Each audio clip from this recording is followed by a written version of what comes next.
You're listening to Skeptoid. I'm Brian Dunning from Skeptoid.com.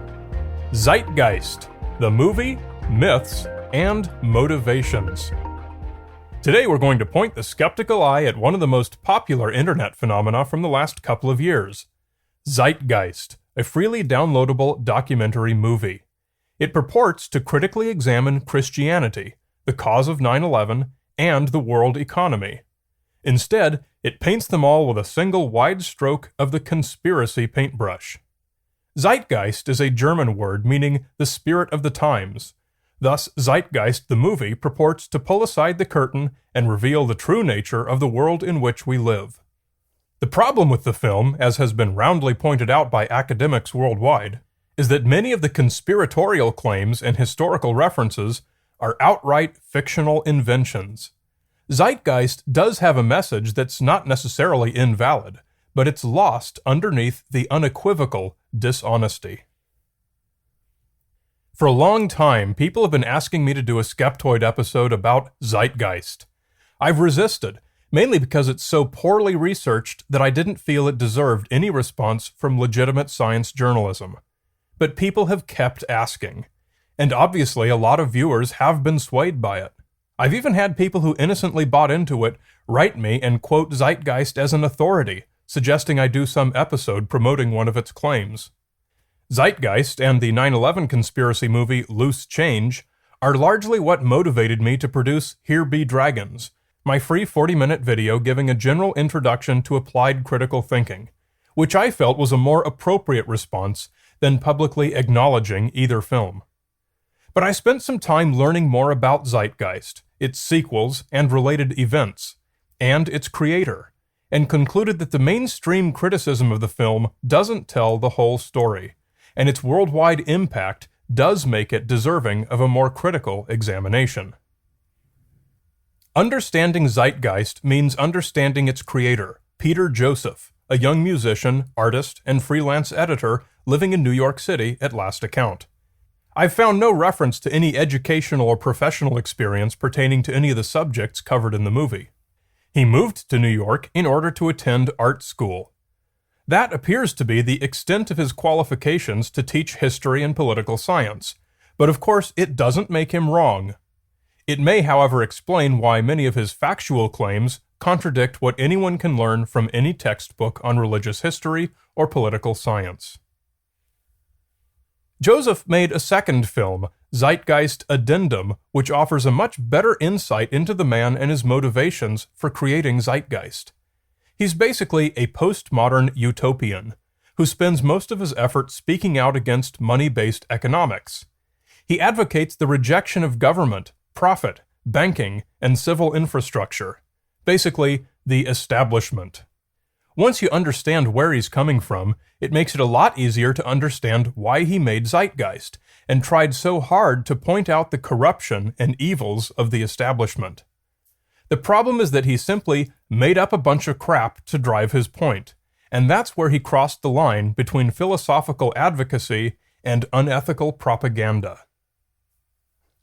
Much of what makes Zeitgeist popular is that the sustainable utopia he describes is very compelling. It's probably not very realistic, but it's alluring at an organic level. Mistrust of the establishment has been a popular theme ever since a caveman first raised a club, so the two combine to make the message of Zeitgeist appealing, at some level, to nearly everyone. For example, in his sequel, Joseph profiles futurist Jacques Fresco, who envisions what he calls a resource-based economy, a world without money where the Earth's natural resources are freely available to all, and responsibly managed through public virtue and high technology. This is a fine idea, and while its practicality and workability can certainly be debated, it's perfectly valid as a philosophy.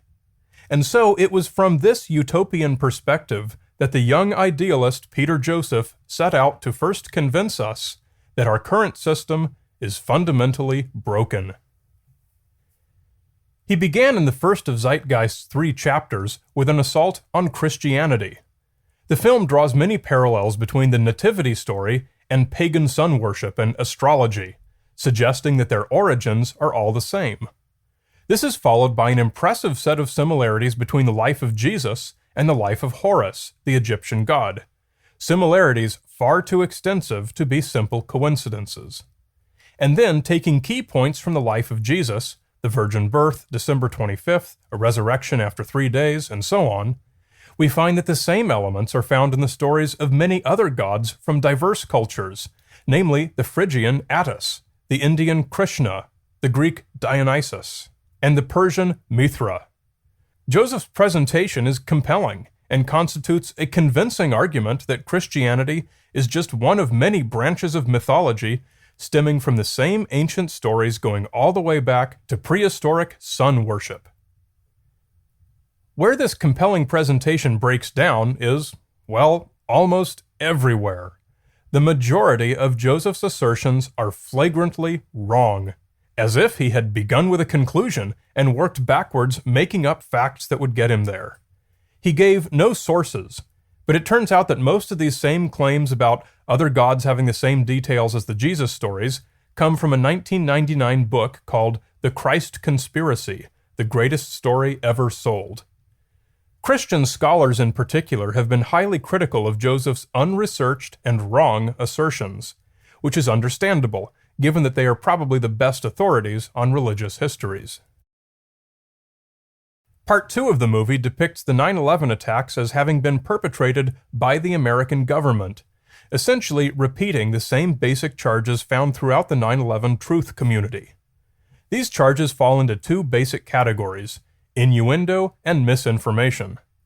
Innuendo, like the Bushes knew the bin Ladens, the alleged hijackers have since been found to be alive and well, the inexperienced pilot couldn't have hit the building, and misinformation like straw man arguments mischaracterizing what we all watched that day. These and many other tactics claimed by the truthers to be evidence that the attack was an inside job have been thoroughly addressed elsewhere, and I'm not going to go into them here.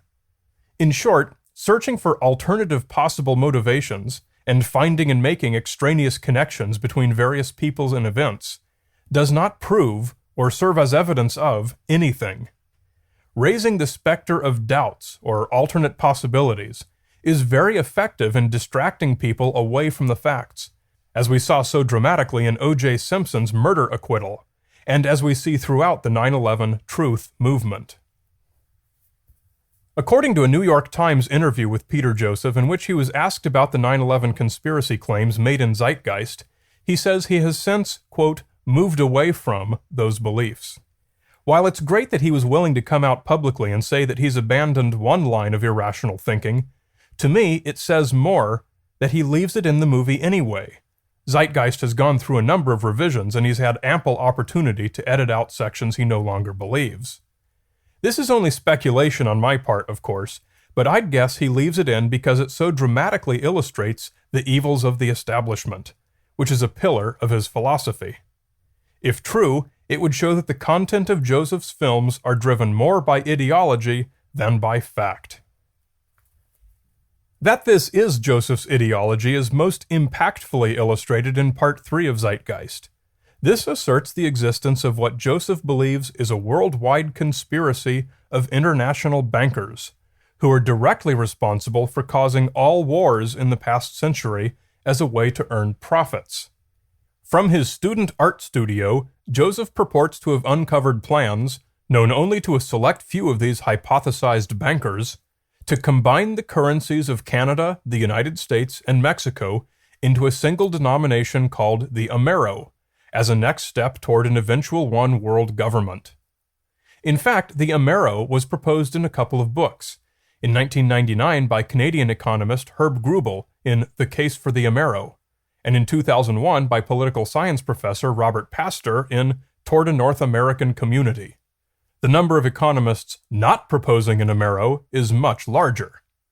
This chapter of Zeitgeist goes into great detail, most annoyingly in the way it quote mines everyone from Thomas Jefferson to Carl Sagan, from letters both real and counterfeit, to suggest that leaders in government and science have always known about this. People knowledgeable in this subject have gone through Zeitgeist point by point and refuted each and every one of its dishonest claims, none more effectively than Edward Winston on his Conspiracy Science website, which I highly recommend if you want to discuss any of the nitty-gritty details in any section of Zeitgeist. I can empathize with Peter Joseph on one level. When I first started the Skeptoid podcast, I didn't really yet know what it was going to be about or where it was going to lead. I didn't keep references either. Having done it a few years, I now have my focus dialed in much better. I can see the same evolution from the conspiracy theories in the original Zeitgeist film to the utopian and philosophical topics Joseph now talks about. He described Zeitgeist's inception as a personal project and a public awareness expression, a context in which it was unnecessary to keep references or even to be historically accurate. I suspect that if he'd known where he was going to be today, he wouldn't have made Zeitgeist, and would have instead gone straight to the sequel, which almost completely omits the conspiracy theories and untrue history. If he had, the Zeitgeist franchise would probably not be nearly so successful. Nothing commands attention and feeds our native desire for power like a good conspiracy theory.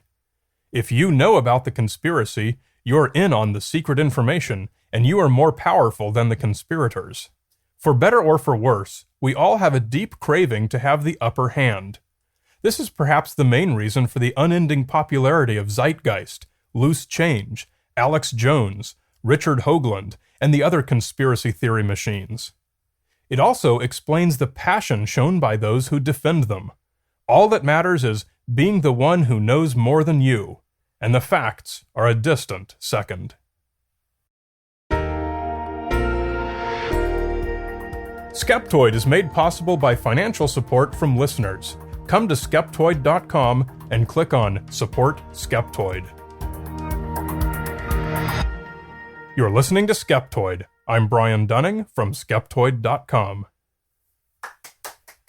Where does he keep his money? I don't know, sweetie.